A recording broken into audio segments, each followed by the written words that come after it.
Imagine que você pudesse interceptar o e-mail ou o WhatsApp de um mentor, ensinando ao seu aprendiz a como destruir a vida de alguém, mas não por meio de armas ou violência, e sim por meio da psicologia e o desânimo.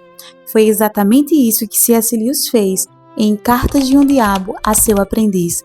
Publicado em 1942, este livro é uma sátira composta por 31 cartas, escritas por Maldonado, um demônio burocrata e experiente, e destinadas ao seu sobrinho chamado de Vermelindo. O objetivo é garantir que um jovem comum, chamado no livro de O Paciente, não seguisse ali os caminhos do inimigo, que na perspectiva dos demônios, o inimigo é Deus.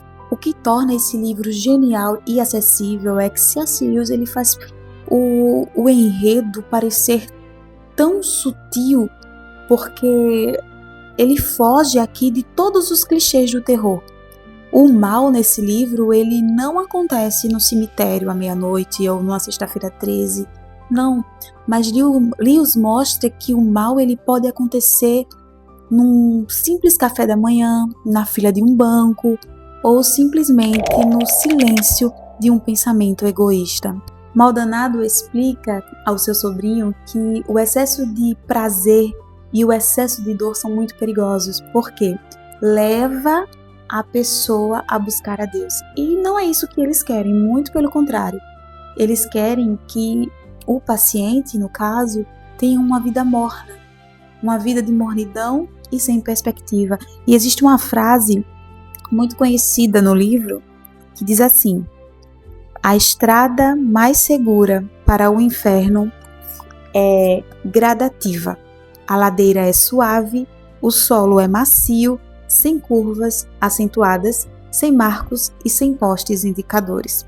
Ou seja, o objetivo de Maldonado não é transformar o rapaz em um assassino ou coisa parecida, mas sim uma pessoa que gasta todo o seu tempo, toda a sua vida com futilidades, uma vida sem propósito, uma vida sem consistência, uma vida sem perspectivas e uma vida sem consciência de si mesmo.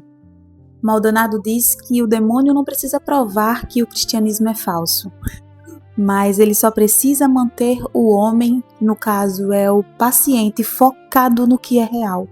A exemplo das comidas, de notícias, fofocas, e evitar ali que ele pense em questões profundas, ou seja, tirar o foco do que realmente importa e colocar o foco do paciente nas distrações, que é o que nós temos visto muito hoje em dia, os ruídos do mundo externo, nos tirando da verdadeira intimidade que nós temos que ter com o Senhor. E esse é um dos objetivos do demônio nesse livro. É engraçado que se o paciente, no caso é o jovem, decide orar, o Vermelindo, ele acaba sugerindo que haja uma distração, sugere distraí-lo nesse momento da oração, a exemplo, com a coceira no nariz, um pensamento sobre o que vai jantar, sobre o que vai acontecer amanhã, e faz com que o jovem, o aprendiz, ele acabe perdendo o foco da oração. Não vá conversar com Deus e vá se preocupar com as coisas externas. E isso acontece muito. Isso é o que mais acontece no nosso dia a dia, no nosso cotidiano. Aqui Lewis também traz outra reflexão muito importante, outro ponto interessante, onde ele diz que Deus, ele quer que vivamos no presente ou na eternidade, mas o inimigo, ele quer que nós vivamos no futuro. Por quê? Porque o futuro é incerto e gera ansiedade, que é exatamente isso que o inimigo quer, e é o que nós estamos vendo todos os dias, cada dia mais notícias sobre uma geração ansiosa, uma geração que não sabe esperar, uma geração imediatista, e isso é um dos pontos que Lewis aborda no livro com muita maestria, porque o diabo, ele usa dessa nossa necessidade de querer saber como vai ser o amanhã, de não viver o hoje já preocupado com o amanhã. E isso é muito ruim, E nós temos que entender que se nós estamos ansiosos com o amanhã, provavelmente nós não estamos sendo gratos ou caridosos com o hoje que Deus nos deu. Nós temos que pensar muito em relação a isso. Embora esse seja um livro escrito por um cristão, ele é lido por ateus, agnósticos e pessoas de todas as religiões, porque Lewis, ele era um mestre da psicologia humana e entendia que o ser humano, ele tem uma tendência natural à autojustificação. Nós sempre temos uma desculpa para o nosso egoísmo. E o livro, ele mostra que a corrupção da alma começa quando paramos de ser honestos com nós mesmos. Vermelindo comemora cada vez que o paciente se sente superior aos outros, porque para Lewis o orgulho é o pior de todos os pecados, afinal foi o pecado que o próprio diabo cometeu.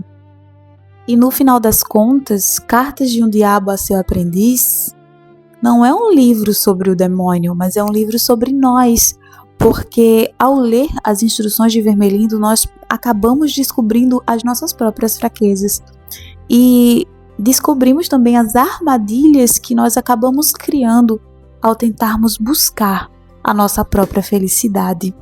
É uma leitura rápida, mas que fica ecoando na nossa cabeça por dias, meses e até anos. Ele nos ensina que a vigilância sobre os nossos pensamentos e a busca, por uma vida com propósito são as únicas defesas contra a mediocridade.